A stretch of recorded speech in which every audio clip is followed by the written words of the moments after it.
Hello everyone, welcome to CGM, Comics Games Media. Today I'm going to be giving you my spoiler-free review of Doctor Strange.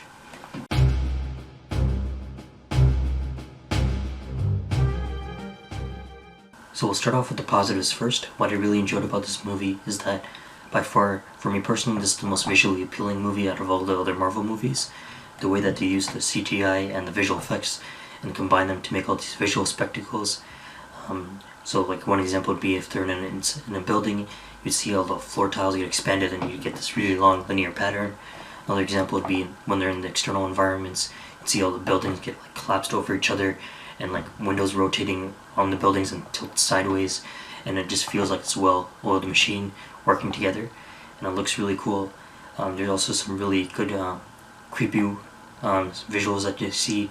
One would be like when they have all these hands come out and it gives it this very unsettling vibe to it, and then they're also like showing different dimensions, and it's very immersive in how they encapsulates you into the film. So now I'll talk about the character performances. So Benedict Cumberbatch, he does an amazing job as Dr. Stephen Strange. You almost forget that he's British because he does a really good American accent, and he does bring his arrogance and stubbornness to this to the role really well, that he demonstrates in Sherlock, and it's an amazing fit. I also like, I hope I'm going to say this name right, Chiwetel Ejiofor. He plays Baron Mordor, and he does a great supporting role as well. You see a great character progression throughout the film, and there's also a tease in the end credits of the movie, so stay tuned for that if you want to see it. And I really like where they're taking his character, and I want to see hopefully a sequel for this soon. Mads Mikkelsen's character, Kaecilius, he does an average job. He's pretty much a generic Marvel villain. His motivation is pretty much he just wants to become immortal. But the things I liked about him that separated him from the other ones is that he has this really cool, menacing introduction in the beginning of the film. There's also this great joke in the middle of the movie that he makes, which I really loved. And lastly, there's this key pivotal scene later on in the movie with him and the Elder One, and then this changes people's perspectives and viewpoints on her. And because of this point or plot device, I really enjoy like that, his character integration there, and compared to like other villains. Speaking of the Elder One, casting controversy aside of casting a Caucasian woman instead of an Asian male for the role, she does a pretty good job in the position. Her introduction was really cool. She's a tough badass, the way she was fighting off all the zealots in the beginning of the film, and I really liked how she was explaining the magic, how it works and operates in the world, and how she was training and expanding Stephen's mind of how to learn it and get educated upon it. The cloak of levitation was actually surprisingly one of my positives for the film. It's really enjoyable to watch because it actually has a mind of its own and it works independently and does these funny things and provides great comedic relief. Also, it has this cool visual effect when it comes in and swoops in and attaches itself to Doctor Strange. It looks really cool. My negatives though with the film are that Benedict Wong and Rachel McAdams' character, Christine Palmer, they're not given much material to work with in the movie. They're barely there. So I was kind of hoping we'd see more of that, especially with Wong and Doctor Strange's relationship in the comics that I've seen. Also, this movie does fall very similar to a lot of the other Marvel movies, like for example Iron Man and Ant-Man. It's a very generic origin story pretty much. So if you are kind of tired of that, you may not want to watch this movie. And my last main negative is the main reason I was skeptical of going to this movie is that I really don't like magic. This summarizes it best for me.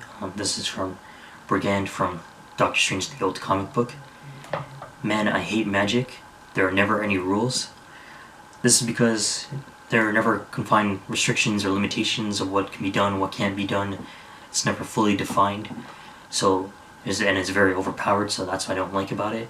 So later on, they use the Eye of Agamotto in the movie, and I don't want to spoil anything, but the way it's used, it leans onto that quote that I just mentioned earlier.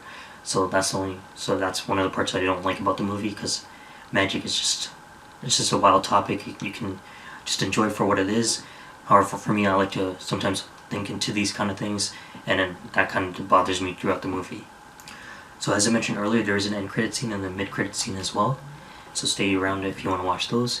Overall though, I would recommend this to anyone who's seen on the previous Marvel movies and likes crazy visuals like in Inception, because because you do get to see a lot of that and it looks really cool.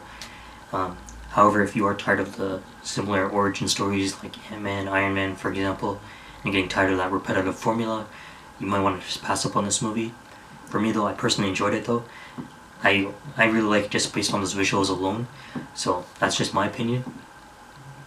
I'm going to talk about just some brief spoilers here, so if you don't want to be spoiled, I'll give you 3 seconds. 1, 3. So Dormammu is actually in this movie, which is surprising because I thought he wasn't going to be based on all the other characters introduced. He initially gets started off as this big menacing threat that almost could be almost like a substitute for Galactus possibly, based on how they said he's like an eater of worlds and everything, and it looks really cool done visually as well. However, my only problem with that is that the way they solved the issue of handling Dormammu, like he started off this menacing threat, but then the way that the solution worked made it like this really dumbed down, weak character in my opinion. So I wasn't very pleased with that. However, it does still look cool though. Also, for people who know this, Dr. Nicodemus West is in the movie. So hopefully, I just finished reading Doctor Strange the Oath, so and he's a pivotal character in that comic book storyline. So hopefully, if they do a sequel, they can use his character in a more prominent role. So that concludes my review of Doctor Strange. I hope you enjoyed it. Next video I'm planning on doing is either Dishonored 2 or Pokemon Sun and Moon game review on that. I also plan on doing more comic book reviews, so I'm just deciding which one I'm trying to do right now, and I'll try to get like about 3 or 4 videos out this month. Alright, well thanks for watching guys, and have a good one.